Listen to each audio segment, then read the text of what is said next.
Amém. Glória a Deus. Bom dia a todos, irmãos. A paz do Senhor. Vamos se assentar em nome de Jesus. Bom estarmos aqui na casa de Deus, abrir o nosso coração, sentir que Deus está perto de nós. E nesta manhã eu trouxe uma palavra do Senhor e eu quero que não é nada que nós já não conhecemos, mas nós precisamos ter entendimento de certas coisas, pois às vezes a palavra do Senhor diz que o povo sofre por falta do conhecimento. Tem coisas que nós esquecemos e por isso que nós temos que estar sempre relembrando. E eu prometi à igreja essa semana, dando um tipo de uma continuidade da mensagem da semana passada, a respeito que Deus nos chamou lá em Apocalipse capítulo 1, versículo 6, para que nós sejamos reis e sacerdotes. Reis e sacerdotes, Ele dá a nós condições de liderança, dá a nós condições de autoridade. Reis aqui na terra. A palavra do Senhor diz que o Senhor é rei dos reis. Nós somos os reis aqui na terra. E aonde o Senhor chama, nós temos que reinar, nós temos que ser autoridade, nós temos que liderar aquilo aonde Deus tem nos chamado. E sacerdote, por quê? Porque sacerdote nós vamos liderar no mundo espiritual.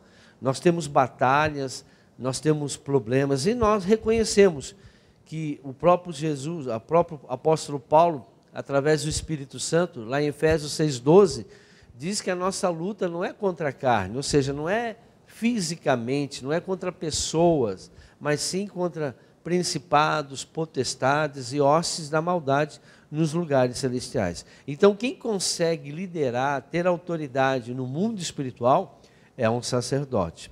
E o que eu trouxe hoje de mensagem fala sobre isso. Os protocolos para que nós possamos realmente sermos reis e sacerdotes, para que a gente possa liderar a nossa vida. Jesus falou, olha, eu paguei o preço, está consumado. Agora vocês precisam agir, vocês precisam tomar. A fé sem a obra, ela é morta.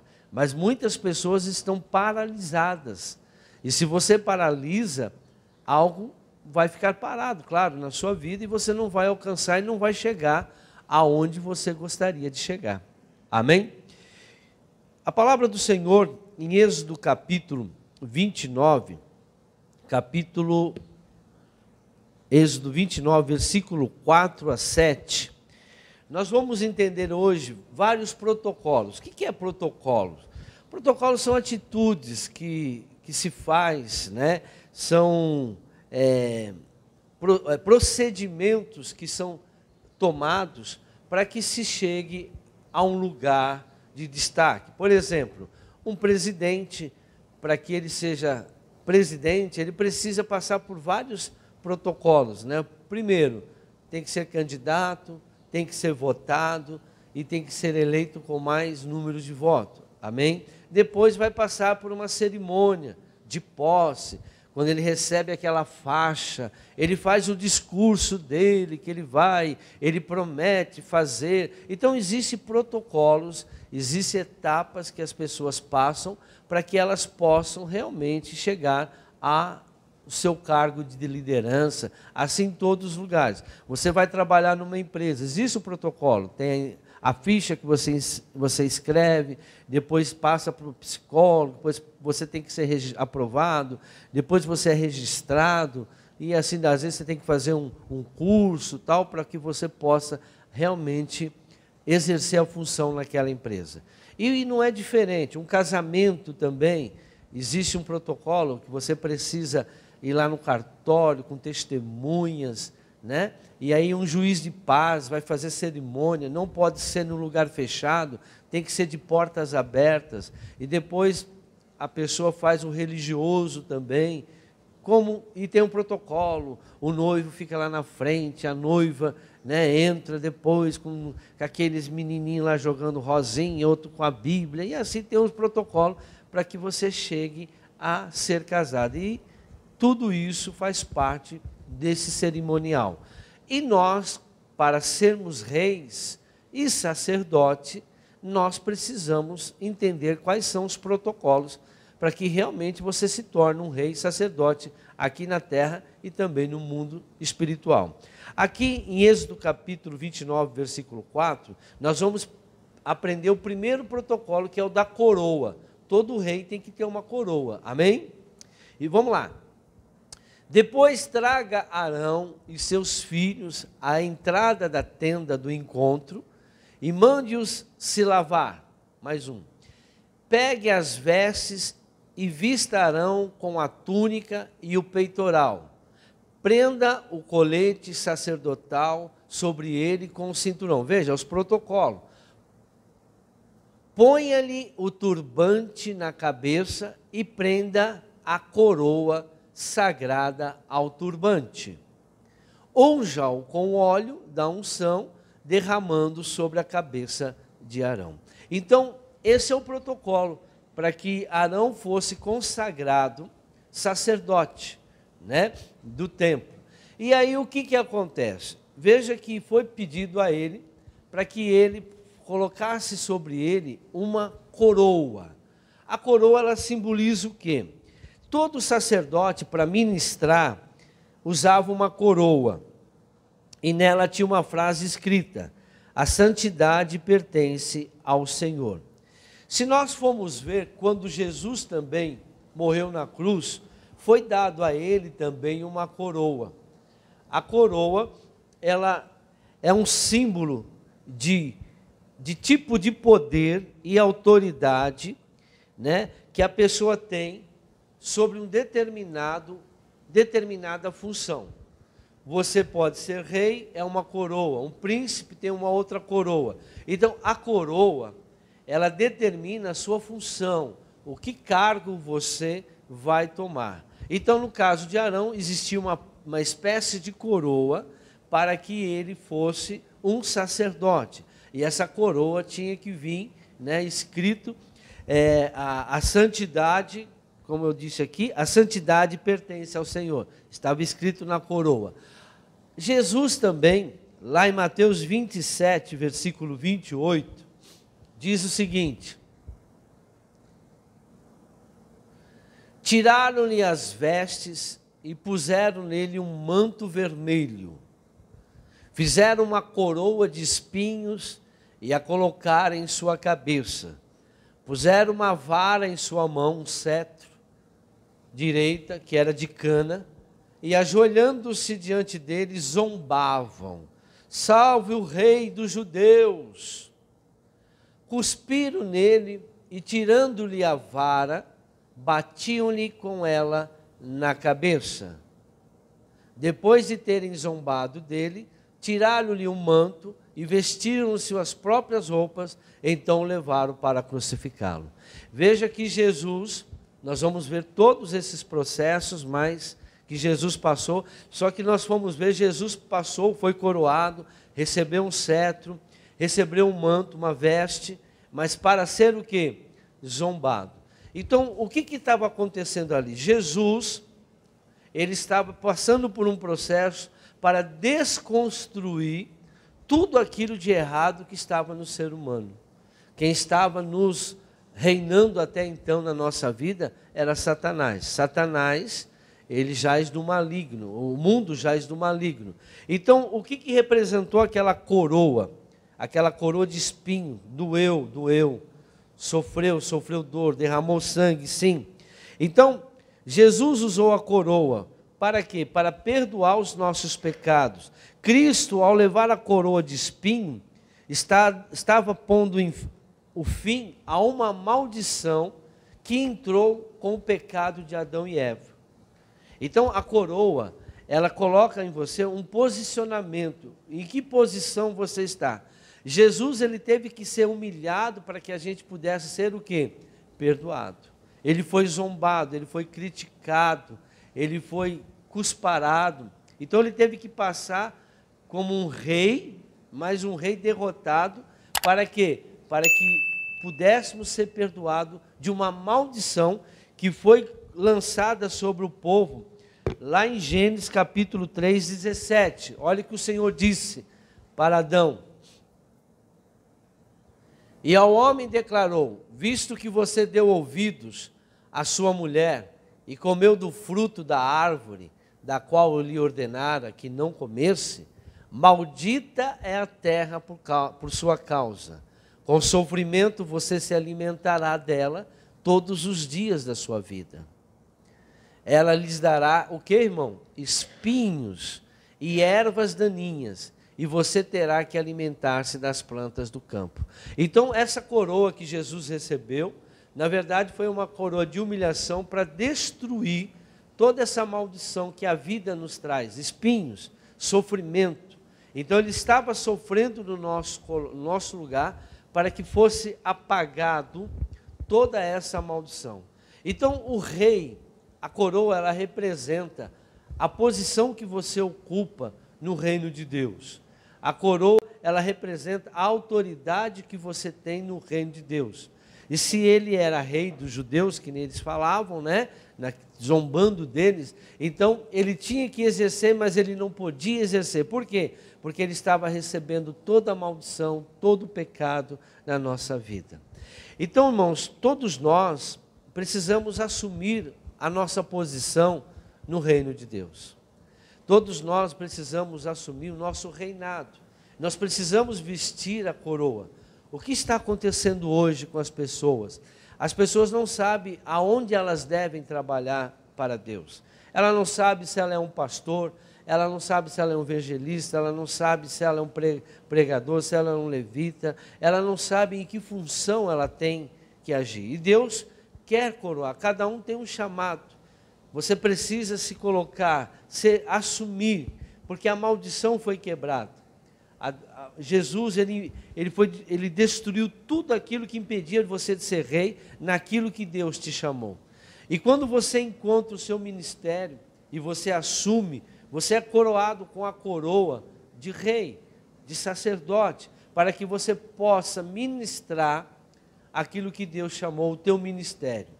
Então, essa coroa, ela pertence a todos os reis, aqueles que foram chamados, mas ela identificará quem? A posição que você vai assumir no ministério do Senhor. Amém? Outra coisa, depois da coroa, vem o protocolo do cetro. O cetro era uma vara que deram até para Jesus para humilhar ele. Veja, vestiram ele de rei para humilhar ele. Ele foi humilhado para quebrar a maldição. Um rei se humilhando para receber para destruir toda a condenação sobre nós. Em Salmos 45, versículo 6, diz assim: o teu trono, ó Deus, subsiste para todo sempre. Cetro de justiça é o cetro do teu reino.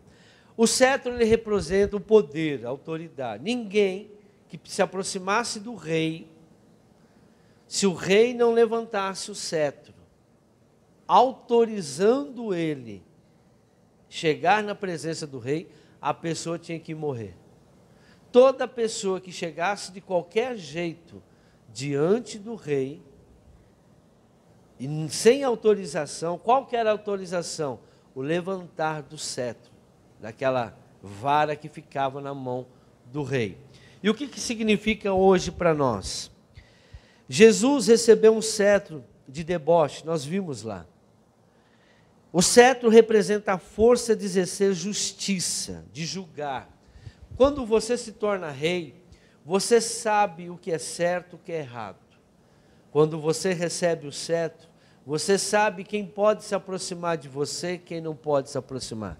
Lá em Hebreus capítulo 1, versículo 8, diz o seguinte: mas a respeito do Filho, diz o teu trono, ó Deus, subsiste para todo sempre, cetro de equidade, fazer as coisas serem certas, é o cetro do teu reino. Mais um: mamas a justiça e odeias a iniquidade. Por isso Deus, o teu Deus, escolheu-te dentre os teus companheiros, ungindo-te com óleo de alegria. Então, o que é esse cetro? O que representa? A sua vida justa. a sua vida buscando a equidade, nem muito para o mundo, nem muito... Claro que nós vivemos no mundo, mas não precisamos ser do mundo. Nós precisamos também, somos do reino, precisamos estar perto de Deus. Então esse cetro representa a tua justiça. Você ser justo aos olhos de Deus, você ser justo aos olhos das pessoas e poder, né, escolher o que fazer. Deus nos deu o livre-arbítrio. Nós precisamos saber o que nós devemos fazer. Nós temos que saber a autoridade que nós temos de falar da palavra de Deus, de julgar segundo a palavra de Deus. Então, quando o rei levantava aquele cetro, você poderia chegar perto dele. O que acontece hoje, irmãos? Muita gente está se chegando diante de Deus ou não está chegando diante de Deus. A palavra do Senhor diz lá em Mateus 7 que muitos chegarão nos últimos dias e falarão: mas Senhor, em teu nome eu expulsei demônio, curei os enfermos, profetizei, apartai-vos de mim, porque eu nunca vos conheci. Ou seja, nunca foi até ele, nunca se aproximou dele. Nós temos que nos aproximar de Deus, nós temos que nos aproximar da verdade, nós temos que praticar a justiça. O cetro representa aquele que representa e pratica a justiça aqui na terra. Nós olhamos para os crentes hoje, nós vemos muito crente injusto aos olhos do Senhor. Não estão praticando aquilo que deveria praticar. Tem roubado, tem mentido, não tem dado bom testemunho. Nós vamos ver daqui a pouco que é uma outra característica. Nós temos que buscar, paga suas contas. E o que acontece quando o rei não aprova a sua presença? Por que ele não aprova? Porque você está no pecado. Muitos querem falar com Deus, muitos querem se aproximar de Deus, mas não pode, porque tem algo na vida dela injusta. E o trono de Deus é equidade, é justiça. Ele não é mau, ele não destrói. Quem mata, quem rouba, quem destrói é o diabo. Ele veio para que nós tenhamos vida e vida com abundância. Então, esse cetro nós temos que apresentar diante de Deus. É a nossa ser justo, verdadeiramente diante dos homens e diante de Deus. Outro protocolo, o anel. Todo rei tinha um anel. Ageu capítulo 2, 23. Naquele dia declara o Senhor dos Exércitos: eu tomarei meu servo Zorobabel, filho de Saltiel, declara o Senhor, e farei de você um anel de selar, porque eu tenho escolhido, declara o Senhor dos Exércitos. Veja que Deus escolhe e faz a pessoa ser um anel. O que representa esse anel? Riqueza. O que representa esse anel? O anel era dado, como foi dado para José, para selar, para decretar. Quando o faraó deu um anel para José, o que aconteceu com ele? Ele recebeu todo o poder, e o que ele falava era lei. O que ele decretava acontecia, tinha que acontecer.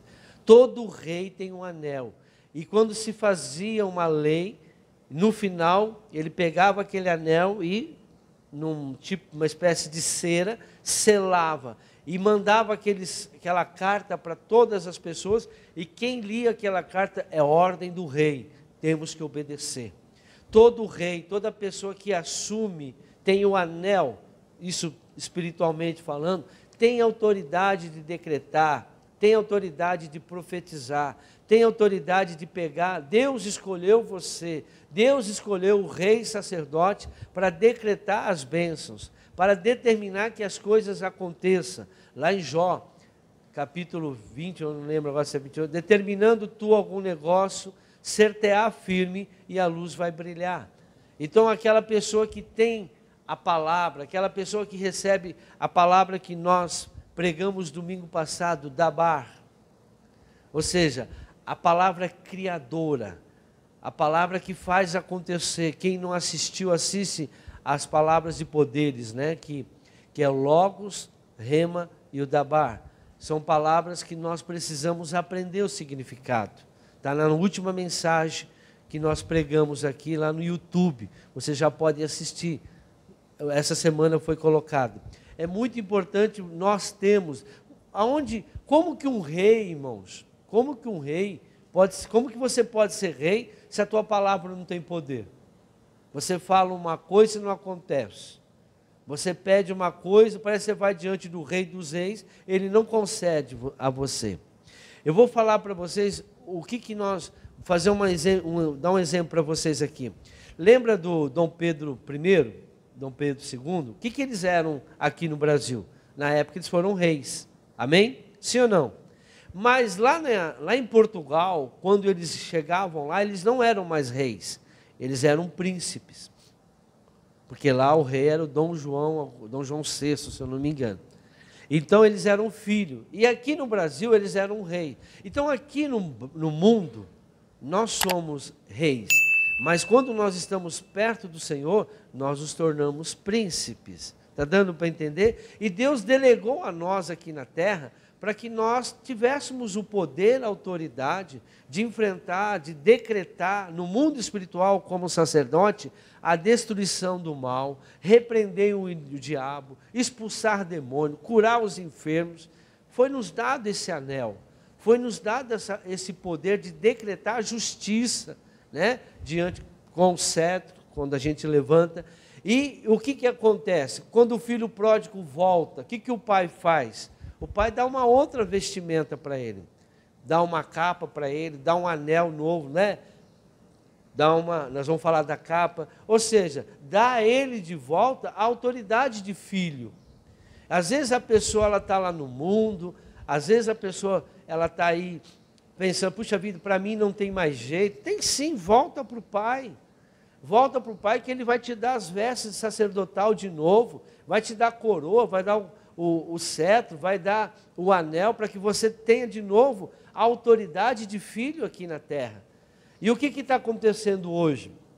Nós olhamos para as pessoas e nós não vemos as pessoas exercendo esse papel de autoridade. As pessoas hoje delegaram, como foi falado lá na mensagem, assista essa mensagem, delegaram somente ao pastor. Não, eu não tenho. Tem sim. Você tem autoridade de enfrentar o inimigo. Você tem autoridade de enfrentar qualquer problema na sua vida. Por quê? Porque o Rei dos Reis está sobre você. Você está sob o comando do Rei dos Reis aqui na terra. E Ele é o teu Pai. E Ele te deu a condição de fazer tudo isso. Mas as pessoas não têm tempo, não têm tido tempo de buscar e exercer aquilo que Deus deu. Outro protocolo da capa, acabei de falar. Quem é você? Você é de acordo com as vestimentas que você tem.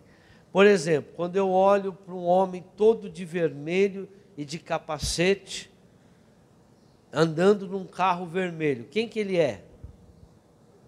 Bombeiro. Amém?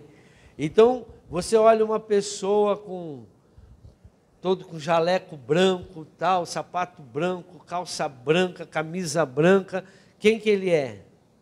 O médico, o enfermeiro. Então, você é identificado, você vê uma pessoa com uma camisa cheia de graxa, butinão, calça tudo engraxado, cheio de óleo, aí você, quem que é esse?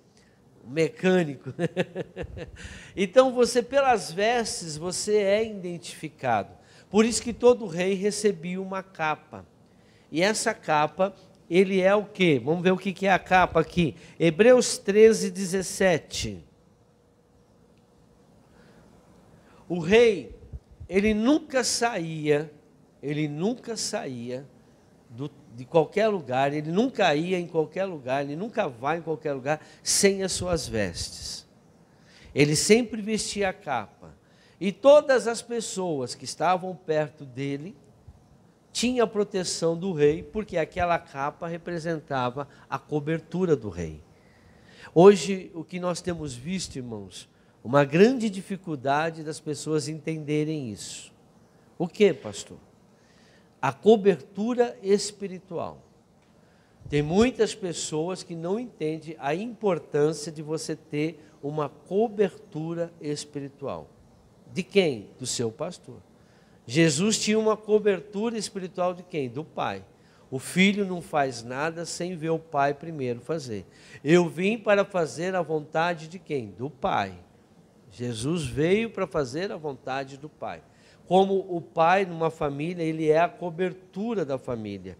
Ele é o sacerdote dentro da sua casa. E hoje nós vemos ministérios sem cobertura, pastores que acham que são pastores, mas não têm cobertura. Eu não vou entrar muito em detalhe, que eu já dei uma mensagem sobre isso, mas todo ministério, ele não existe se não tiver a cobertura de um apóstolo. O apóstolo, ele é a cobertura maior de um ministério. Vem depois o profeta, vem depois o mestre, aí depois vem o evangelista, depois vem o pastor. Esses ministérios existem dentro da igreja, tem que haver. E nós vemos pastores hoje, a maioria dos pastores que nós temos visto aí, tem abrido, né, ministérios, tem aberto ministérios, na desobediência, fora da cobertura espiritual.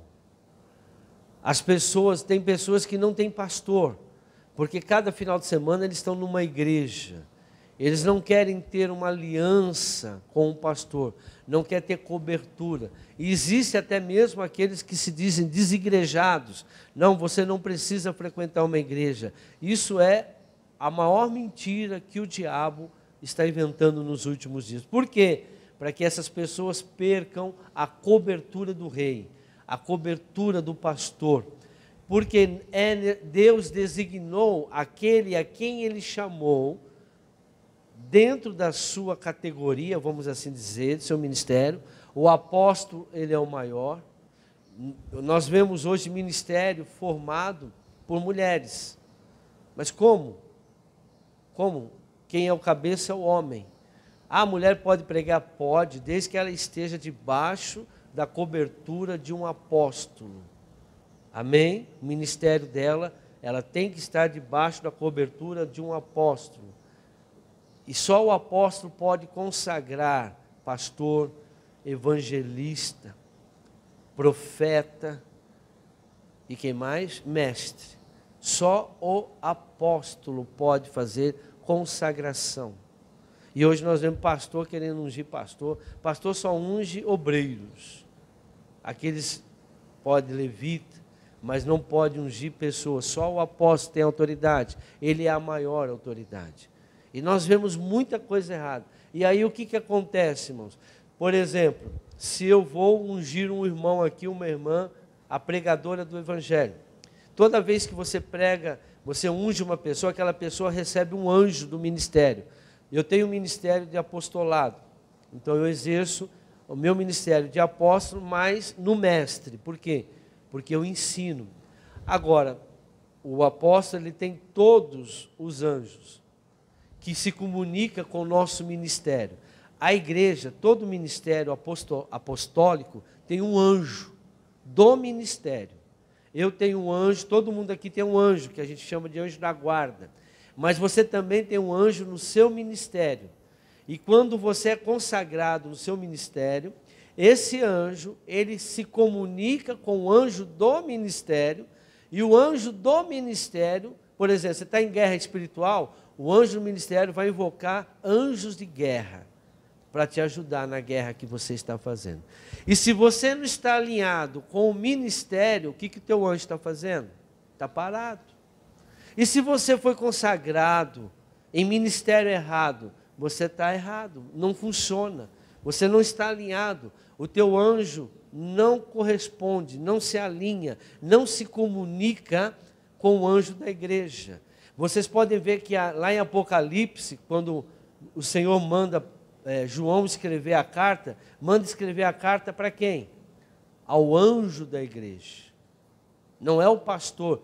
Ah, mas o pastor é o anjo da igreja. Eu sei, mas não falou numa maneira física. Aquilo era uma declaração espiritual. O anjo, olha, eu tenho esse anjo, fala para ele que está tendo lá dentro da igreja isso. E ele precisa, o anjo da igreja. O anjo da igreja teria que comunicar. E o meu anjo se comunica com o anjo da igreja. O Senhor fala com o anjo da igreja. E o anjo da igreja se comunica com a gente, com o nosso anjo. E o anjo fala conosco. Quem fala conosco é o anjo, não é o Espírito Santo. O Espírito Santo nos leva ao Senhor, mas quem fala com a gente é o anjo. Nós temos um anjo, por isso que nós ouvimos. Tem gente que até vê o anjo e se comunica. E se o teu anjo estiver no lugar errado, e se você não estiver ungido, consagrado de forma correta, se você saiu de uma igreja porque você se rebelou com o pastor e abriu um ministério, rebelde, preguei isso aqui sexta-feira, é destruição, é morte. E quem estiver debaixo de um pregador que está em rebeldia, vai morrer espiritualmente. Porque o profeta, o pastor, o evangelista, seja ele quem for, se ele estiver em rebelião, ele vai trazer morte. Eu vou até gravar uma mensagem a respeito disso. É muito sério. Foi baseado no Eli, né? O que aconteceu com ele, com os filhos, o que aconteceu com Judas, todo rebelde, toda pessoa que se rebela, ele causa morte. Nós temos como exemplo Judas. O rebelde é diferente, porque o rebelde ele peca consciente. O rebelde ele sempre vai pecar consciente. Ele sabe do que ele está fazendo. E aí o que ele vai fazer depois? Ele vai culpar a liderança. Foi o que aconteceu com Adão. O Adão ele pecou? Sim, consciente, amém? Ele sabia que não podia comer do fruto, mas ele manifestou rebelião, ele foi rebelde. Por quê? Porque quando Deus veio falar com Adão, ele disse: Adão, tu comeste do fruto que eu falei que não era para comer. Ele disse: a mulher que o Senhor me deu, me enganou. Quer dizer, o Senhor é culpado. O rebelde sempre está culpando. Ele sai de uma igreja porque sai culpando o pastor. Sai culpando não sei quem lá. Sempre a liderança. Judas se rebelou contra quem? Se rebelou contra o Senhor. O que aconteceu com ele? Morte. Ah, pastor, mas o Adão não morreu. Morreu espiritualmente, mas o filho dele morreu. O Caim mata quem? Abel. A morte entrou. Você pode ver que o Eli, os filhos de Eli eram rebeldes. Eles morreram, o Eli também morreu. Então, todo pecado de rebelião traz morte. Eu visito a maldade dos pais nos filhos até a 3ª e 4ª geração daqueles que me aborrecem. Eu não vou adentrar mais profundo, porque sexta-feira eu preguei aqui 1 hora a respeito disso. É muito sério, é muito grave o pecado da rebelião. Mas por que a pessoa se rebela? Porque ela não se sujeita à autoridade que Deus te deu. Olha o que diz Hebreus capítulo 13, 17. Obedecei a vossos pastores, está vendo? Então, por quê? Porque ele tem cuidado, ele te dá a cobertura.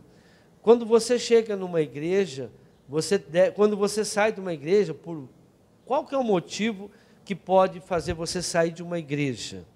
O motivo é dois só. Primeiro, quando você muda de cidade. Você vai para uma cidade grande, outra cidade, não dá para você congregar naquela igreja que você estava. O que você tem que fazer? Ir até o seu pastor, pedir a bênção. Senhor, pastor, eu preciso da tua bênção, que eu estou saindo, me desligando desse ministério e vou me ligar no ministério para onde eu vou.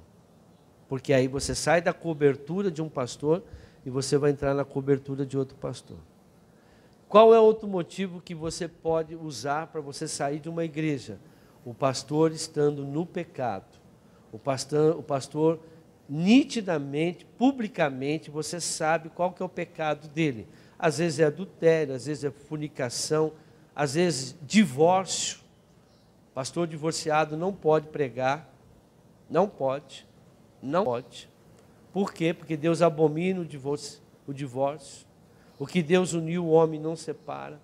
Então você não pode ficar sujeito a uma autoridade que, com conhecimento da palavra, mas ele foi divorciado antes de conhecer Jesus. Aí é outra coisa. Porque a pessoa conheceu Jesus, o pecado da ignorância, Deus perdoa. Agora, a partir do momento que ele conheceu a verdade, porque o rebelde é esse, ele é um rebelde, porque ele sabe que o que Deus uniu, o homem não separa. Hoje os pastores estão separando por por incompatibilidade conjugal, eu não gosto mais dela, não gosto mais dele, nós vamos nos separar. Irmão, a Bíblia diz que quem casar com o repudiado comete adultério com ele. Só a morte separa um homem e uma mulher. Então, quando você se submete a uma autoridade que está no pecado, está em prostituição, está em adultério, é público isso, e você vê que aquela pessoa, aquele pastor, seja lá quem for, não quer mudar, ele não vai mudar, irmão, cai fora. Cai fora. Agora, se o pastor vier na igreja, irmãos, eu pequei, eu caí, estou pedindo perdão para a igreja e peço para a igreja me perdoar. Amém. Vá e não peques mais. Vocês podem ficar porque Deus perdoou, porque ele confessou publicamente o seu pecado. Fora disso, não mude de igreja. Não saia de igreja.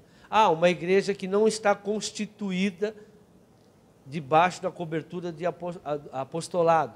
Irmão, não adianta, tem brechas lá, tem áreas lá que aquilo não vai dar certo, porque não tem cobertura espiritual. E quando você chegar na igreja nova, você fala, olha, eu sou da igreja tal, pedi a bênção para o meu pastor e quero pedir para que o Senhor me receba, eu quero ficar nesta igreja e eu quero ser aceito como membro dessa igreja. Aí o pastor te recebe e ele vai ser tua cobertura espiritual. Então, o manto representa a cobertura, que te dá o poder e a autoridade. E todos aqueles que estavam perto do rei, estavam sobre a proteção do rei. Amém? E quando passava a capa, o que o Elias fez com Eliseu? Passou a sua capa, ou seja, a sua cobertura. O que Deus deu a ele, ele passou para outro. Autoridade e poder. Outro protocolo, das vestimentas. Já coloquei, né? Já falei das vestimentas. Não, eu falei da capa, né? Vestimentas. O primeiro ato profético que Deus faz após o pecado do Adão foi o quê? Dar vestimentas para ele. Sim ou não? Foi lá, pegou um animal e fez a vestimenta para o Adão e para a Eva. O que significa a palavra vestimenta? Estola. Ninguém pode estar na presença de um rei sem estar com as vestes adequadas, ou seja, santidade. Então, para que nós possamos estar, a vestimenta representa, não estou falando da capa, estou falando da vestimenta, da roupa mesmo. A vestimenta, ela te dá a condição de você estar limpo. Ninguém pode chegar diante do Senhor sem estar realmente limpo. Tem aquela passagem em Mateus 22, versículo 11, olha o que o Senhor diz. Mas quando o rei entrou para ver os convidados, notou ali um homem que não estava usando vestes nupcial. E lhe perguntou, amigo, como você entrou aqui sem vestes nupcial? O homem emudeceu. Então o rei disse aos que serviam, amarre-lhe as mãos e os pés, e lance-no para fora, nas trevas. Ali haverá choro e ranger de dente. Essas vestes representam a nossa santidade, vestes brancas, vestes puras. Eu já dei uma mensagem sobre isso aqui. Ninguém vai chegar diante de Deus com pecado, irmãos. Ninguém vai entrar na presença de Deus estando no pecado. Por isso nós temos que nos examinar sempre, para que nós possamos vestir as vestes nupciais quando o noivo vier. A noiva sempre vai estar com as vestes, o noivo sempre vai estar com as vestes. Então ninguém consegue viver na presença de Deus estando no pecado. Amém? Para que nós possamos receber uma herança do rei. Preste muita atenção. Se nós somos reis, o que nós precisamos ser reis, para sermos reis sacerdotes, nós temos que ter todos esses obstáculos, a coroa, o anel, o cetro, a capa e as vestes. Agora, e para ser herdeiro? Para eu ser rei, eu tenho que ser herdeiro. Depois que eu tenho condições de ser rei, porque eu sou herdeiro, eu vou receber tudo isso. Porém, para que eu tenha direito de ser rei, para receber tudo isso que eu falei, eu preciso disso. Primeiro, João 6,53. Linhagem. O rei ou sacerdote. Como que fazia o próximo sacerdote? Quem era o próximo sacerdote? O filho do sacerdote. Quem é o próximo rei? O filho do rei. Ou seja, linhagem. Linhagem, DNA. Você tem que ter a linhagem. Sem a natureza genética do rei, você não pode ser rei. O DNA real nas suas veias. Existem muitos falsos reis por aí. João 6,53 diz assim: Jesus lhe disse: eu lhes digo a verdade, se vocês não comerem a carne do Filho do Homem e não beberem o seu sangue, não terão vida em si mesmo.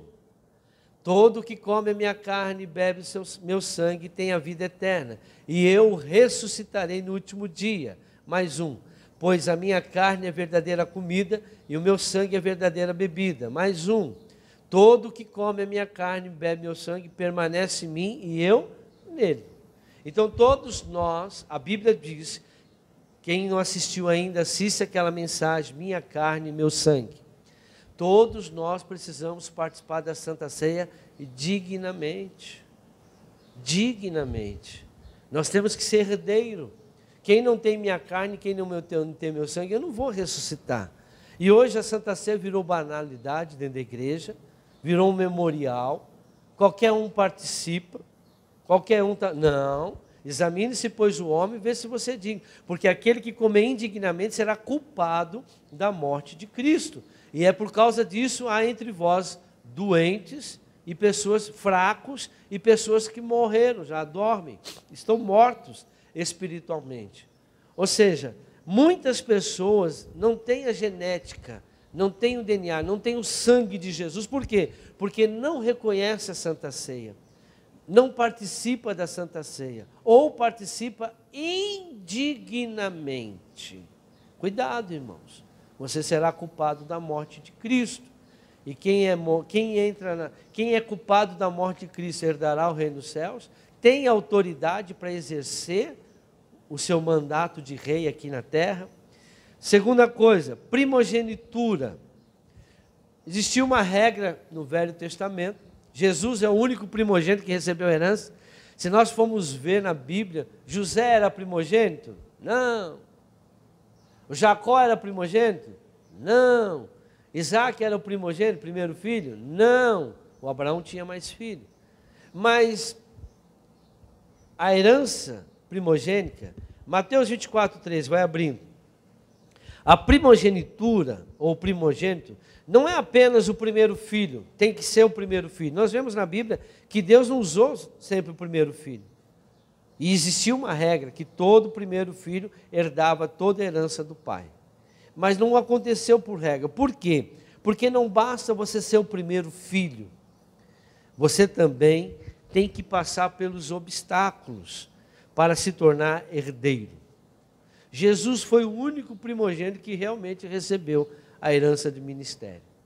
Agora, você vê que Jacó teve que ser provado, o Isaac teve que ser provado. Então, todos aqueles... O Moisés era primogênito? Não. Tinha Sara, tinha Arão, que era mais velho que ele. Ele foi sacerdote, mas quem comandou, quem dirigiu o povo foi Moisés. Ou seja, por quê? Porque toda pessoa, irmãos, para herdar o reino, ela tem que ter, claro, que nem eu disse, a linhagem, mas ela tem que provar que ela tem condições. Suponhamos que um filho de um rei nasça com defeito físico. Ele não pode carregar uma espada, ele não pode... Então o que tem que ser? Tem que passar... O Salomão era o primeiro filho de Davi? Não. O próprio Davi era o primeiro filho de Jessé? Não. Então veja, o que importa para Deus é se você é capacitado. Porque todo aquele que vai assumir um reinado vai passar pelas provas, não provação, pela prova de fé. Para eu chegar aqui, não foi de um dia para o outro. Eu me converti em 96, e para eu chegar aqui, eu passei por muitas coisas, irmãos. Muitas coisas. Até fome. Deus foi mostrando, foi provando, foi vendo se realmente eu estava em condição. O que está acontecendo hoje? Mateus 24, 13 diz: mas aquele que perseverar até o fim será salvo. Se você tem condições, se você sabe que você tem um ministério, não desista, irmão. Ah, mas vai vir problema? Vai. Vai vir obstáculo? Vai. Vai vir coisa que vai deixar você chateado? Vai. Vai vir injustiça? Muita. Mas Deus quer saber. Pega o Jeremias, irmãos. Leia o livro de Jeremias. Se você tiver o filme de Jeremias, irmão, aquele cara tinha todas condições de não querer mais, porque aquele cara sofreu para cumprir o ministério dele. Então, aquela pessoa que sabe que é rei, que tem chamado, que está no ministério, que foi consagrado, saiba que o diabo não vai deixar você sossegado. Agora, se eu tenho certeza, eu vou até o fim. Deus não se agrada daquele que larga a mão do arado e olha para trás. Senhor, eu fui chamado para ser levita, vai cantar. Senhor, eu fui chamado para ser tia de escolinha, vai cuidar da criança. Senhor, eu fui chamado, eu sei que eu fui chamado para pregar o evangelho, vai pregar o evangelho. Senhor, eu fui chamado para ser evangelista, vai evangelizar. Ah, mas é difícil. Não, ele não está dizendo que é fácil. Foi fácil para os apóstolos, irmãos. Vocês viram como eles morreram? Paulo levava pedrada, Paulo passou por naufrágio, Paulo apanhou, Paulo foi preso. Todos eles sofreram, morreram com mortes completamente, irmão, esquisita. Sofreram para pregar, mas eles não largaram a mão do arado. Hoje os crentes Nutella, pastor Nutella, obreiro Nutella, desiste. Ah, eu não sei, eu estou pensando, eu não... Não, se você não tem certeza do que você é, como que você vai ser? É a mesma aquela pessoa que fala, eu não tenho certeza se eu sou homem. Eu tenho certeza que eu sou homem. Jamais eu vou fazer aquilo que uma pessoa que não tem certeza faz. Sai para lá. Eu tenho 51 anos, tenho que ir no médico agora. Mas a única coisa é isso, irmão. Só! Mais que isso, não. E tem que ser rapidinho. Então, o que acontece? As coisas, irmãos, a pessoa precisa entender. O teu ministério, você não pode largar. Deus não disse que ia ser fácil. Você viu Elias? O que ele sofreu? Entrou até em depressão. Não vai ser fácil. Mas Deus vai te honrar. Deus vai te honrar. Deus vai te dar a honra. Você precisa crescer espiritualmente para vai chegar uma hora que você vai reinar. Mas enquanto você não tiver naquilo que Deus preparou para você, Ele vai te moldar. E como que nós somos moldados? Pelos problemas, pelas injustiças, pela dificuldade. Vocês acham que nós pregamos, que eu já passei por causa de igreja, pessoas, muita coisa. Só que eu disse uma coisa para Deus uma vez. O dia que eu decidi, falei, Senhor, eu vou entrar na obra. Só que é o seguinte, eu nunca mais volto atrás. Nunca mais. Eu não vou sair. O Senhor pode fazer o que o Senhor quiser comigo, mas o Senhor pode ter certeza que eu não vou te largar. Se o Senhor não quiser um dia que eu seja mais pastor, eu vou lavar o banheiro da igreja, mas eu não vou sair da igreja. Eu lavo o banheiro, mas eu não saio da igreja. Se o Senhor não quer eu como pastor, eu tive essa conversa com Deus, em nome de Jesus, diante do Espírito Santo. Eu não volto atrás. Mesmo assim, eu passei por um monte de estreitamento para eu desistir. Vinha o pensamento, não. Tanto é que ele me levou. Por que ele foi me treinando? Como que eu ia abrir um ministério se eu não estava preparado? Como que Deus ia me usar para a libertação de iniquidade, fazer o que a gente faz, trabalho de ministração? Como? Se ele me preparou. Ah, essa ele não vai desistir? Então vamos ver. O inimigo vai lá. Toca nele. Por que Deus permite que toque? Para se vingar? Não. Para tirar o que está de errado da gente. Deus não é mau. Vai lá, demônio. O demônio. Deus permitiu que o demônio tocasse no Jó. Mas para quê? Para tirar o erro dele. Ele tinha muita coisa errada, o Jó. Tanto é que lá no Jó 42 ele diz, Senhor, eu te conhecia de ouvir, agora os meus olhos te veem, agora eu sei quem o Senhor é. Eu só sabia do Senhor de ouvir, agora eu conheço o Senhor. Jó não conhecia Deus, servia a Deus sem conhecer os religiosos.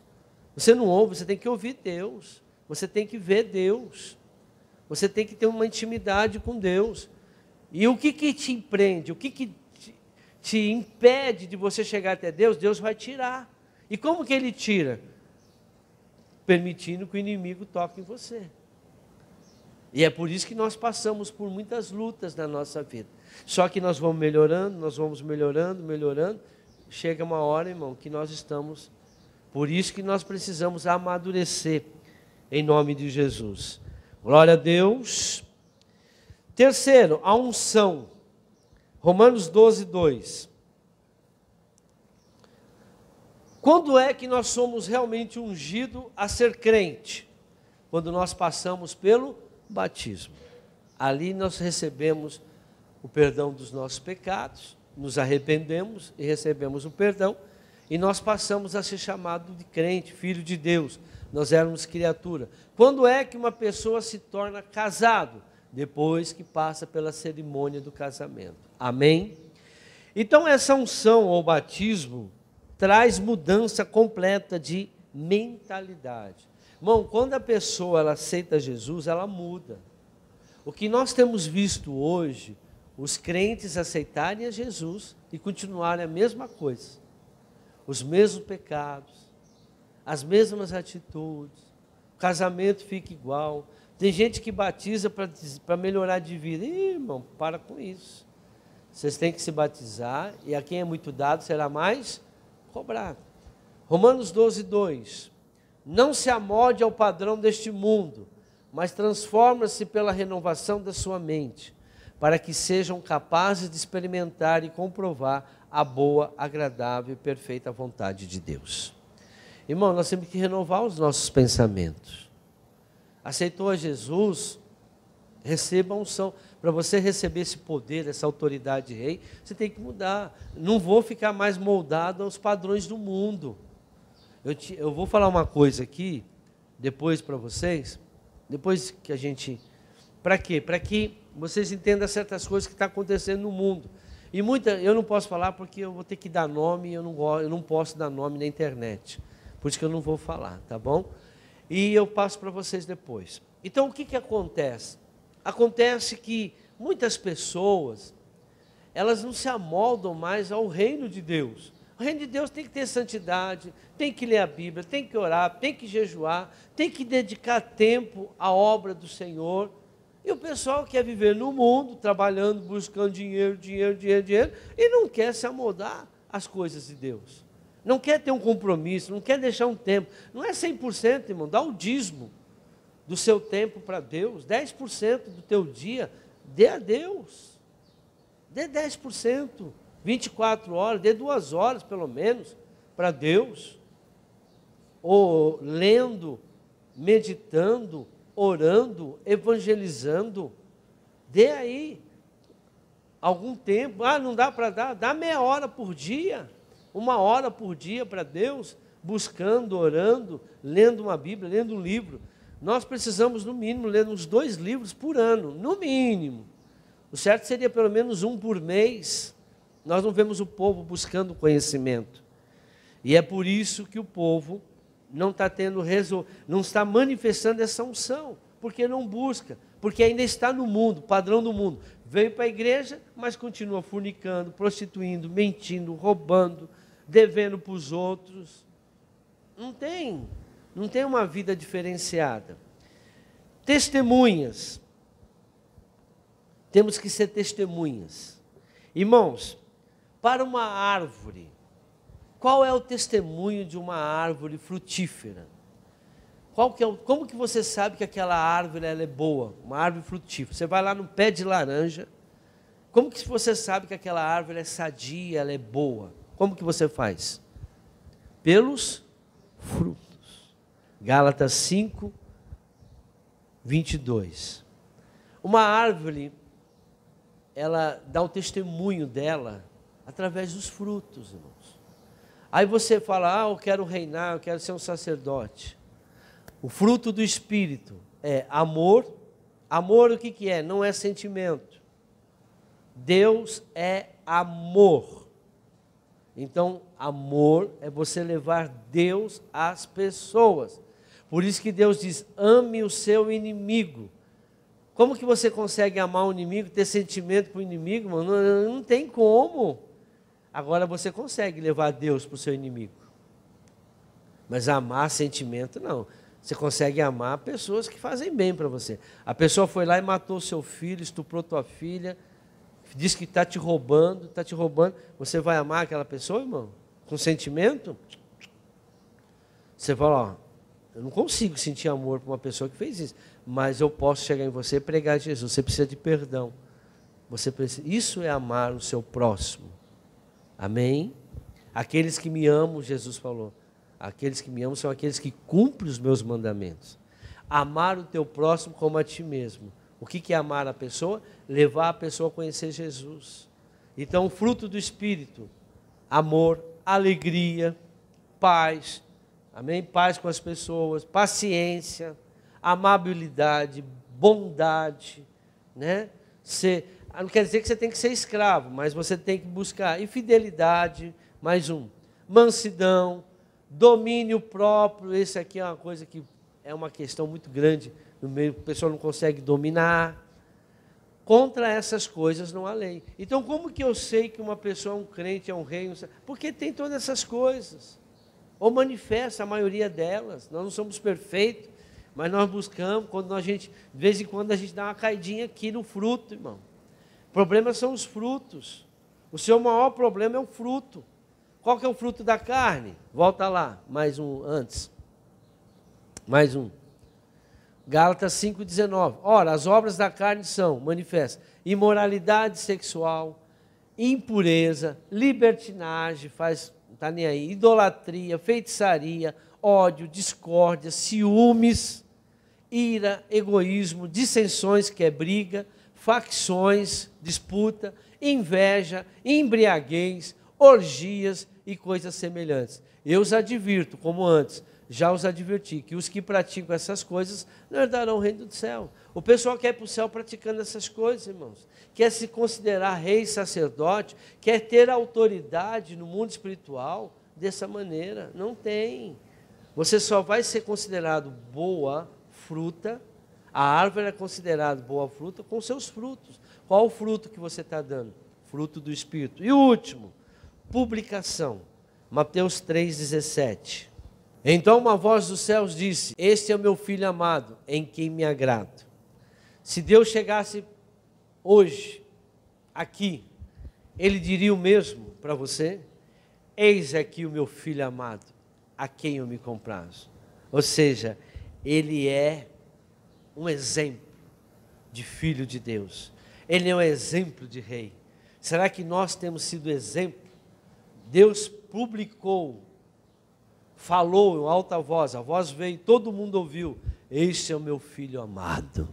Ou seja, Deus tinha orgulho de apresentar o seu filho. O rei, como pai, quer publicar os seus filhos. E aí, como que você, se Deus fosse apresentar você hoje, lá na praça, lá no meio da sua família, esse aqui é meu filho, o que o povo ia falar? Filho de Deus. O senhor está errado, esse cara aqui, não, esse cara aqui, faz isso, faz aquilo. É desse jeito, só fruto da carne, só obra da carne, carne, churrasco é bom, essa pode. Agora, só coisa errada. É um crente que não dá orgulho para o pai. Então, como que você vai dominar? Como você vai ser autoridade? Na sua casa, como pai, como mãe, filhos, como é a sua situação, irmãos?